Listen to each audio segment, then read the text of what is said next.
I want to give you some bonus content for this week. Now, many of y'all want me to speak on, ask me to talk about Donald Trump being diagnosed with coronavirus, his wife Melanie being diagnosed with coronavirus, as well as other White House staff being diagnosed with this ugly, invisible virus that continues to plague and cause epidemic on many of our lives, forcing many of us to lose loved ones, to have an empty spot at our kitchen dining room tables. This coronavirus thing has caused an epic proportion of destruction on many of our lives, our happiness, our joy, the way we live our lives, forcing many of us to wear not only masks, gloves, going to a bank like we're about to rob the place, going to the supermarket, making us feel uncomfortable. We hear somebody cough or sneeze in public, making them look like they're having a gun and they're about to stick up the place. This coronavirus has changed the way we live our lives, changed the way we think, the way we feel, the way we look at each other, and more importantly, how we treat each other. And I get it. As you see, Donald Trump, who has often considered this coronavirus as one big hoax, the virus of the Chinese virus, has spoken negatively about this virus and about the hoax of this virus, despite the many lives that was lost. Over 250,000 American lives lost. Millions of lives lost across the world, forcing the world to shut down. Yeah, he spoke very negative about this. He had a very negative point of view about this. And many of you who lost family members, loved ones to this, or even experienced this ugly virus, forced to be quarantined for over 14 days, forced to be in a hospital without any contact with your loved ones, forced to lose your loved ones, and the only contact, the last words you heard were not in person, not being able to touch them, forced to die alone or calling you or speaking through you to a phone. I know how you feel. I know the anger that you feel. I know the stress that you feel, but we have to remind ourselves. And I know this is hard, and many of y'all don't want to hear what I'm about to say, but we have to rise above the ignorance of others. Because if we don't rise above the ignorance of others, we become equally as ignorant as they are. And Donald Trump's words were nothing short of ignorance. Telling people to shoot themselves up with Lysol or bleach to kill off the coronavirus. Holding large rallies, even though it's hot spots for coronavirus. Not wearing a mask. Yes, he showed all kinds of ways in poor leadership. Yes, he has done many things that promoted ignorance, hatred, bigotry in this world towards all different races. People who are truly suffering, the people that are most vulnerable. Donald Trump now has found himself in a position where he realized how vulnerable he is, that the office of president doesn't submit or protect anybody from this virus. None of us is protected from it. So for those who are out here right now refusing to wear a mask, complying to the CDC rules about coronavirus, here's a wake-up call for you. You're not exempt from this. This is not something we can be exempt from. We can't look at it and pull out our financial card or our race card or where we live or where we job or where we work or what type of car we have and assume that that's going to protect us from this ugly virus. This is the time we need to recognize and see that we need to have empathy for people who are suffering from this virus, that we need to all work in units to protect not only ourselves and our family, but others from this virus. The importance of wearing gloves, the importance of doing something that we all should know how to do. We teach our children how to do. Wash our hands, disinfect and clean areas that we live.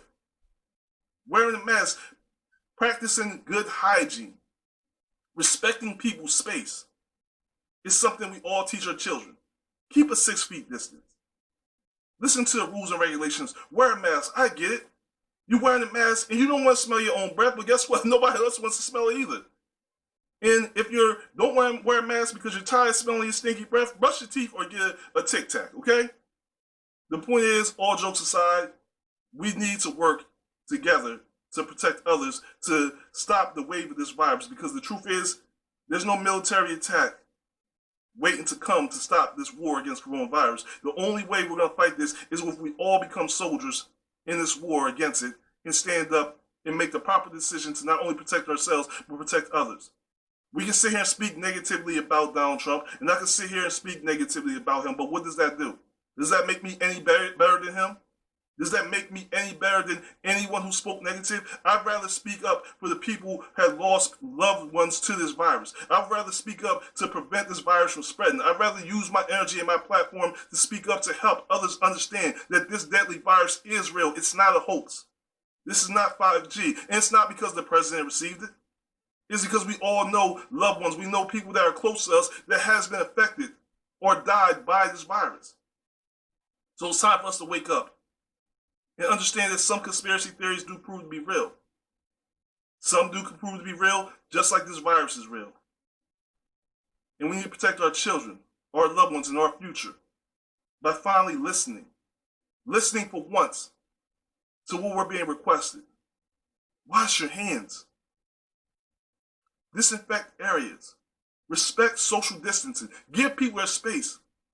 Wear your mask when you're in public. Help fight to end the tide of this ugly virus. I want to go back to my normal life. I want to be able to go to movie theaters. I want to be able to sit in a restaurant. I want my children to go back to school because they drive me crazy being home with me. And I'm not a teacher. I never wanted to be a teacher. I don't know arithmetics and some of this math. I forgot division. But in order for us to have return to our normal lives, we have to do something that we don't like doing. Stepping outside our comfort zone. Stepping outside our ego and our pride. And do what we ask our children to do every single day. Abide by the rules. Wash your hands. Put your mask on. Come on, people. Practice social distancing. And again, I'm going to speak on the Donald Trump issue real quick.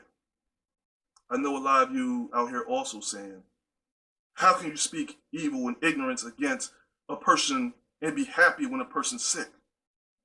Well, for all you out there making posts and saying such things of how can someone speak about the ignorance and speak about how he's sick and sit here and praise and find joy into him being sick, I want you to keep that same energy when you see Donald Trump and you see people praise the loss of black people to police brutality. When you see people being affected by racism, stereotype. I want you to feel that same energy when the military is disrespected by our president.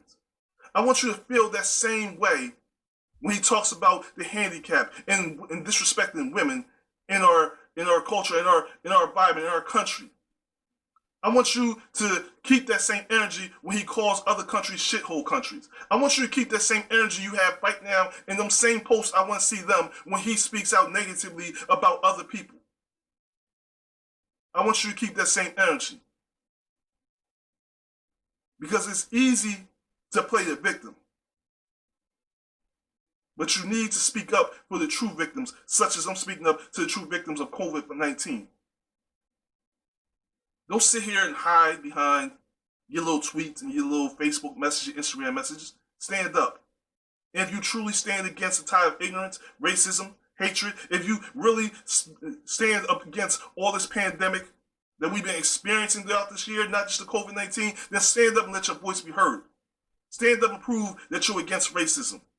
Because that's a nasty, ignorant virus that needs to be healed and be removed. And the vaccine is already here for it. It's called education. It's called open your mind. It's called empathy. It's called love. It's called compassion. Have it. Take a huge dose of it. And you will see that's the greatest cure to not only racism, hatred, bigotry, but to the COVID-19. Because it's going to help you expand yourself, open yourself up, open your mind, and see that this is the only way we can erase this true disease. I hope that y'all really take this message serious. I hope that y'all listen to this. And for y'all that wanted to hear me say something ignorant and beat down Donald Trump and praise the fact that he has a COVID-19, I'm not that guy.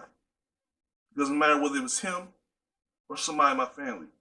If it was my enemy, I don't wish death, hurt on anyone. Because when I step down to be as ignorant as someone else is, speak bigotry, then I'm no different than them. And neither are you. We gotta rise above the hatred. And I know a lot of you feel it. Some of you have a reason to. I know some of you are tired of turning the other cheek. Some of you choose to take the Malcolm role. I understand some of you don't want to be Martin. It's cool. It's cool. Be what you want. Be as you may, because I'm not here to tell you how to live your life. I'm not here to tell you how to be.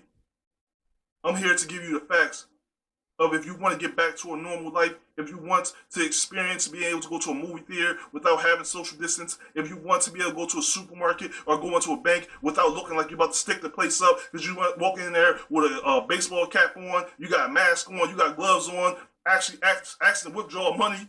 If you don't want to feel like you're going to a supermarket, look like you're about to steal something. If you don't want to jump every time somebody cough and sneeze, then it's real simple. Wash your hands. Wear a mask. Help fight back against the spread of coronavirus. Because I know all you parents out there right now are tired of this Zoom link and want your kids to return back to school. Thank you for watching. Thank you for joining me. Thank you for listening. Check out my podcast every Sunday on YouTube, Henry's House Media Productions. Until next time I see you people, stay safe, stay healthy, stay tuned. Peace.